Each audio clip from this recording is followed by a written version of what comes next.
Young tiger NTR హీరోగా దర్శకుడు కొరటాల శివ కాంబినేషన్లో వస్తున్న భారీ పానిండియా చిత్రం దేవర.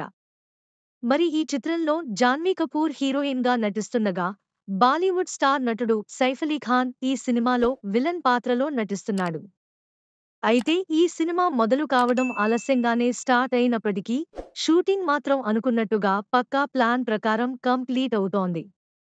అలాగే అప్డేట్స్ కూడా మేకర్స్ ఎప్పటికప్పుడు అందిస్తున్నారు.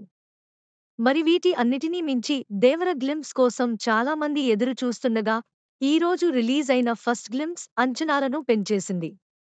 ఎన్టీఆర్‌ను ఫ్యాన్స్ ఎలా అయితే చూడాలనుకున్నారో కొరటాల అలానే చూపించాడు. మరణ మాస్ విధ్వంసం చూపించేశాడు. ఇప్పటివరకు దేవర గురించి చెప్పిన ప్రతి మాట నిజమేని ఈ గ్లింప్స్‌ను బట్టి తెలుస్తోంది. ఎన్టీఆర్ మరణ మాస్ లుక్ నెక్స్ట్ లెవెల్ అని చెప్పాలి. Anirudh music Koratala making and NTR acting fans కాలరెగరవేసేలా ఉంది. చివర్లో ఎన్టీఆర్ ఈ సముద్రం చేపలను కంటే కత్తులను నెత్తురును ఎక్కువ చూసి ఉండాది. అందుకే దీన్ని ఎర్ర సముద్రం అంటారు అంటూ బేస్ వాయిస్‌తో చెప్పిన డైలాగ్ అదిరిపోయింది. ప్రస్తుతం ఈ గ్లింప్స్ సోషల్ మీడియాను షేక్ చేస్తోంది.